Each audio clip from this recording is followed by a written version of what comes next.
Bienvenue sur l'actu courte. Aujourd'hui, on va regarder Clémentine Autain recadrer Robert Ménard sur les drapeaux palestiniens, ce qui se passe, la reconnaissance de l'État français. Vous allez voir, c'est très intéressant.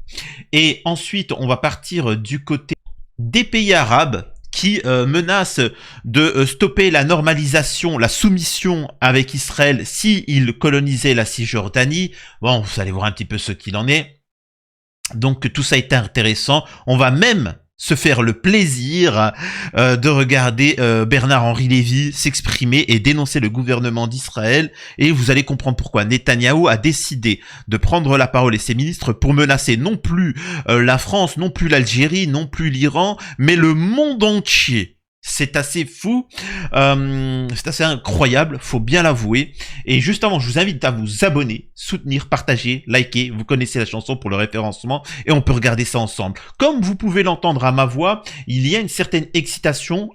C'est dû au fait que les choses bougent. En bien ou en mal, peu importe, les choses bougent. Le monde au moins, c'est-à-dire que quand bien même le monde perd et nous serons tous soumis tels des esclaves face à une certaine idéologie, je vous laisse répondre en commentaire laquelle, au moins la vérité éclate. C'est fini les faux semblants. Voilà. Donc regardons ça ensemble. Pour hisser ce drapeau qui est aussi dans la circonscription que je représente déjà hissé à Tremblay en France, je le ferai par l'expression simple d'une solidarité humaine avec un peuple qui subit encore une fois un assaut effroyable. C'est effroyable. 60 000 personnes sont mortes, des civils sont morts. Est-ce que et nous sommes là. Alors, 60 000, c'est faux. Faut arrêter. Encore une fois, je le répète. Vous savez, il y a un an, j'expliquais que 60 000, c'était faux. Là, selon des rapports beaucoup plus sérieux, on serait plus autour des 800 000. Mais bon. On verra, vous verrez par vous-même. Certains disent 2 sur 200 000, d'autres disent c'est plus autour de 400 000. Je vous le dis, c'est au-delà de 800 000.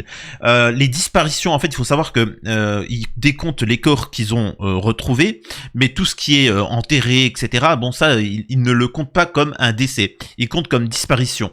Donc, je suis désolé de vous dire ça. Les disparitions, c'est des morts. Hein, tu vois, c'est pas, ils sont pas restés depuis 3 mois sous un immeuble comme ça. Donc, les 800 000 sont morts. Demander si on va hisser ou non un drapeau en solidarité. Nous l'avons fait pour les Ukrainiens, nous l'avons fait le 7 octobre et nous ne le ferions pas alors qu'il y a, encore une fois, un génocide qui est en train d'être perpétré. Vous ferez même si il y a une décision de justice. Je dis mon émotion, madame. Oui, moi aussi, je suis très émue et je suis même très, très choquée de ce que vous dites. Voilà. Très choquée. Très bien, on ne doit pas le montrer de la même façon. Non, on le montre pas de la même façon parce que je pense que les auditeurs et les auditrices ont besoin de comprendre ce qu'on est en train de raconter. D'accord? Donc, moi, ce que je pense, c'est que non seulement il faut ici ce drapeau par solidarité à l'égard d'un peuple qui est massacré, exterminé, mais en plus, on devrait demander à Emmanuel Macron, et de manière très forte, d'avoir des sanctions contre Israël. Parce que penser que tout cela va s'arrêter juste en mettant un drapeau, en reconnaissant enfin l'État de Palestine, ça n'est pas suffisant. Exactement. Il faut que Israël cesse sa politique, qui est une politique génocidaire. Et donc, si vous n'entendez pas ça, mais il n'y aura jamais de paix. Vous croyez qu'on peut obtenir la paix en s'asseyant sur le droit international comme le fait Israël? Vous croyez qu'on peut avoir la paix en n'acceptant pas la justice de la reconnaissance de l'État de Palestine? Vous croyez qu'on peut avoir la paix en tuant des civils, en tuant des journalistes, en affamant un peuple, en empêchant même des enfants d'être soignés? C'est de la rhétorique, madame. C'est pas de la rhétorique, c'est de la réalité, monsieur Ménard. C'est ce que vivent les Palestiniens. Vous faites la paix avec des gens qui nient votre existence. Mais qui nie l'existence de Israël, nie pas l'existence des Palestiniens? Bien sûr que non. Mais bien sûr que non. Ils sont en train de les tuer. Bien sûr que non. Non, ils tuent pas les Palestiniens, ils tuent des Palestiniens. Non, ils tuent des civils et vous le savez, ils les affament et vous le savez, ils les poussent en dehors des frontières et vous le savez, monsieur Ménard. Vous accepteriez, vous, de discuter avec quelqu'un qui dirait, vous n'avez pas existé? Mais comment Robert Ménard, Clémentine Autain. Mais Clémentine Autain. Robert Ménard explique que l'Algérie n'existe pas, que ça n'existe pas, que les Algériens sont en fait une race parasitaire qui vient d'une je sais plus quelle planète, et donc que ça appartient à la France et qu'il faudrait récupérer ce territoire. Enfin, soyons conscients, Robert Ménard, sachant que à ce niveau-là, Israël nie l'existence des Palestiniens et de la Palestine, et même au-delà de ça, de l'humanité tout entière. Les radicaux qui vous disent que dans leur texte, il y a le grand Israël, qu'ils attendent le Messie, considèrent que nous sommes pas des êtres humains. C'est pour ça, écoutez bien quand ils tiennent des propos, nous on est des humains. Ils disent ça faut bien que vous compreniez que pour eux, nous ne sommes des créations de Yahvé en dessous de l'animal pour les servir. Donc c'est des radicaux véritablement. Donc ils nient l'existence même de tous les peuples, de toutes les nations du monde. De dire Clémentine ça. Non, c'est pas Robert Ménard. c'est juste la réalité, madame. Non, Montagne. que des Donc voilà, on poursuit avec le clash. C'est ça la réalité. Il y a des choses rayées parce que Israël de la Monsieur carte. Benyamin C'est Netanyahou ça la veut réalité. reconnaître les droits des Palestiniens. Je ne défends pas Monsieur Benyamin. Mais si, c'est ce Je que vous défends faites. le droit d'Israël d'exister. Mais Et je vous mais moi aussi. rappelle que depuis 1948, chaque Si on fois, peut avoir chaque autant fois, de temps pour s'exprimer chaque sur ce fois, sujet. ce n'est pas Israël qui a refusé de reconnaître Arrêtez. l'État palestinien, c'est exactement Arrêtez. le contraire. Je vous rappelle Non. pour votre gouverne. Non, Monsieur Ménard, vous pouvez pas dire ça. Vous savez que ça n'est pas la réalité. Comment je sais que c'est pas la réalité? Mais non, c'est pas la tout à fait réalité. On la écoute réalité. Clémentine Absolument pas la Robert Ménard. réalité. Moi, je pense que le peuple israélien, c'est un peuple. Il a droit à un État et d'ailleurs, il a un État. Le peuple palestinien est un peuple. Il a droit à un État. Mais aujourd'hui, la situation, c'est que le gouvernement israélien de Benyamin Netanyahou cherche par une politique du fait accompli, de l'extermination humaine, Mais à vous dites, empêcher mais comment vous l'existence pouvez d'un employer État des, palestinien. comment vous pouvez employer des mots pareils? Il y Comment a une vous pouvez ne pas voir extermination. le réel, Vous monsieur savez, mais Ménard? attendez, vous savez le n'allumez sens pas de votre télé, l'extermination. Vous ne regardez que Clémentine ces news. Clémentine. Mais changez de chaîne. Clémentine. Changez de Arrêtez, chaîne. ça va. Robert Ménard, Clémentine Autain, Regardez, s'il vous plaît. regardez. Soyez S'il vous plaît, Clémentine Autain.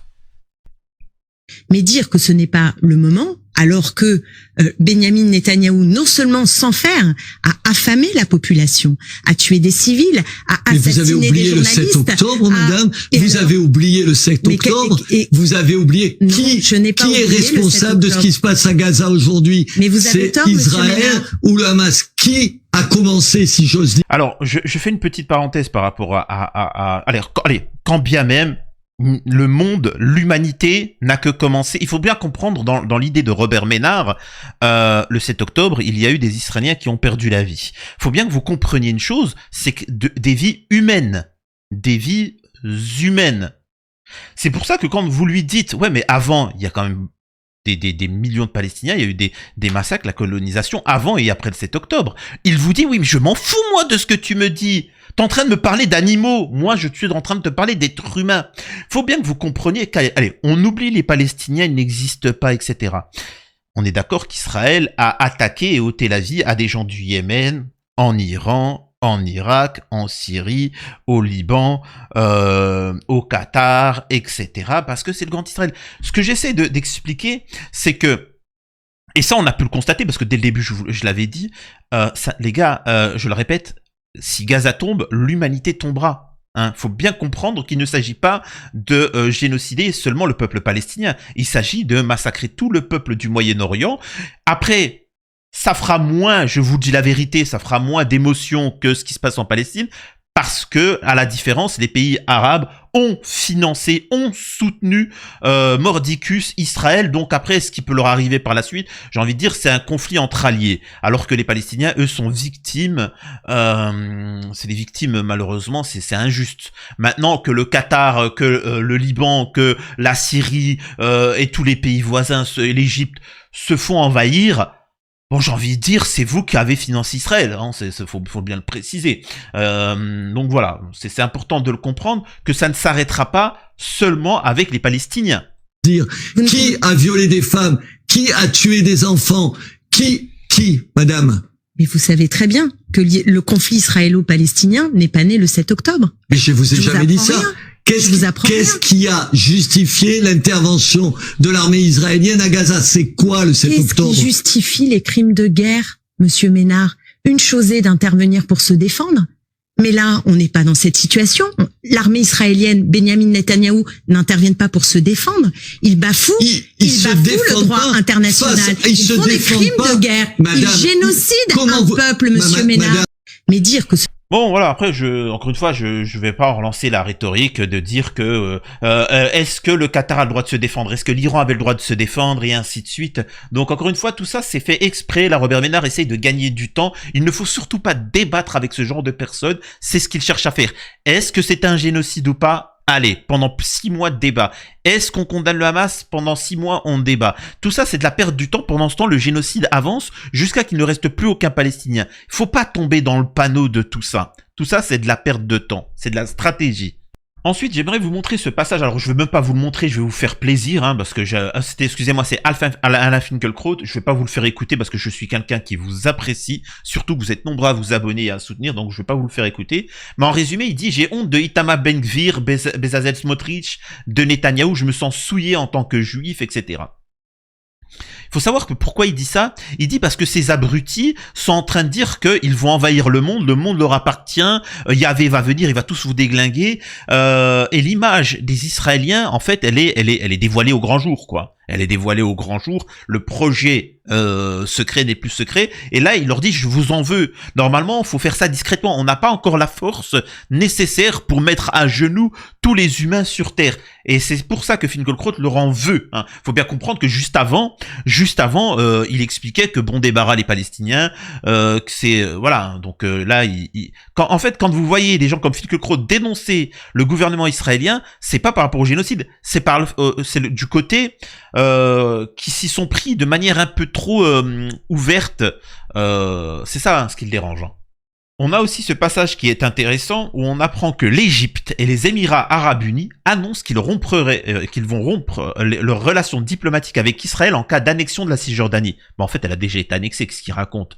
Encore une fois, bande de lâches, Israël a attaqué le Qatar, les attaque en fait, et du moment où on commence à les attaquer, là, ils appellent le monde à s'unir contre... Non, on s'unira pas. Une fois que les Palestiniens sont finis, il va falloir montrer au monde que les Émirats Arabes Unis sont capables, comme ils aiment à le dire, de se défendre. Ou l'Égypte. L'Égypte considère qu'ils sont très forts. Eh ben, je vais assister à ça. Les Iraniens, vous remarquerez qu'ils n'ont appelé en soutien personne et sont défendus vaillamment contre Israël, et j'attends de voir ces gens-là agir. Mais comme le dit un proche comment on appelle ça, des services français, alors il y a un article, hein, annexion de la Cisjordanie, l'avertissement de l'Égypte et des Émirats Arabes Unis, en fait de tous ceux qui ont normalisé avec Israël. Et dans l'article, il est écrit « Je ne crois pas que les États signataires des accords d'Abraham iraient jusqu'à les annuler, car Israël a les moyens de les en dissuader », confie au Figaro une source sécuritaire française, familière du Golfe. Selon cette source, la fourniture à ces États du logiciel espion Pegasus a été depuis bientôt 10 ans au cœur de la diplomatie israélienne à leur égard. Les services de renseignement israéliens ont investi les appareils sécuritaires locaux qui sont aujourd'hui largement dépendants d'eux, dans la mesure où l'utilisation de Pegasus revient à mettre ses écoutes sur un cloud géré par les services israéliens qui accumulent ainsi une masse de dossiers de leurs clients arabes et les tiennent possiblement par le chantage.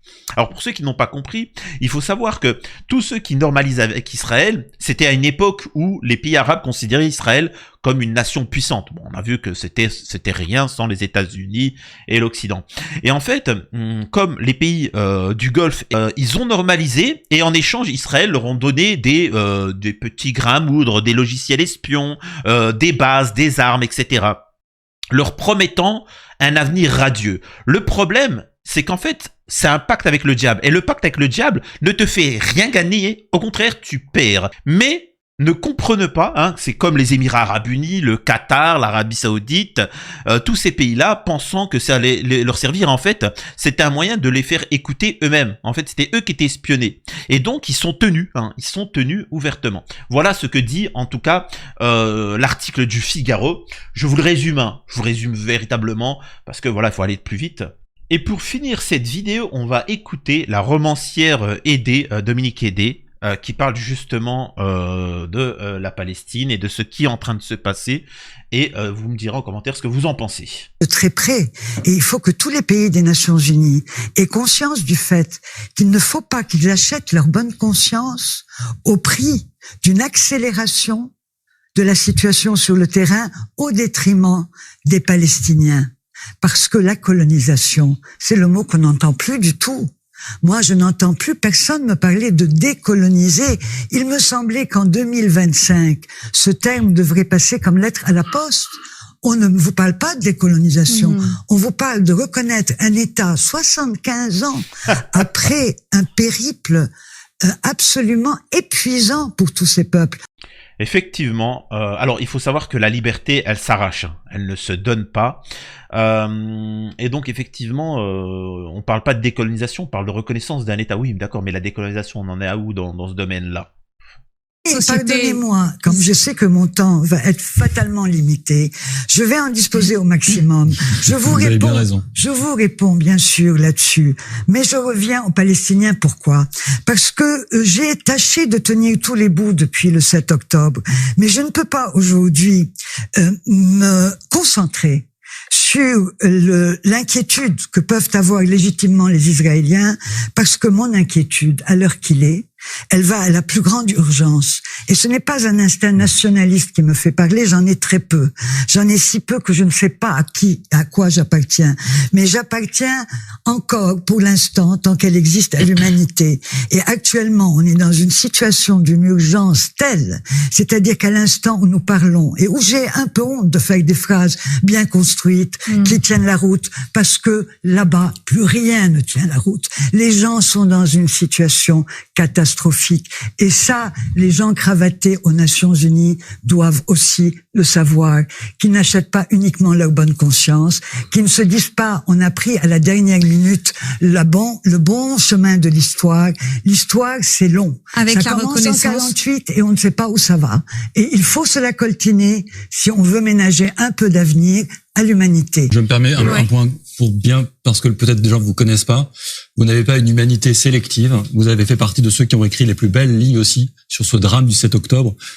Donc voilà, concernant tout ça, dites-moi ce que vous en pensez, hein, continuez le combat, et à la prochaine sur l'Actu Courte.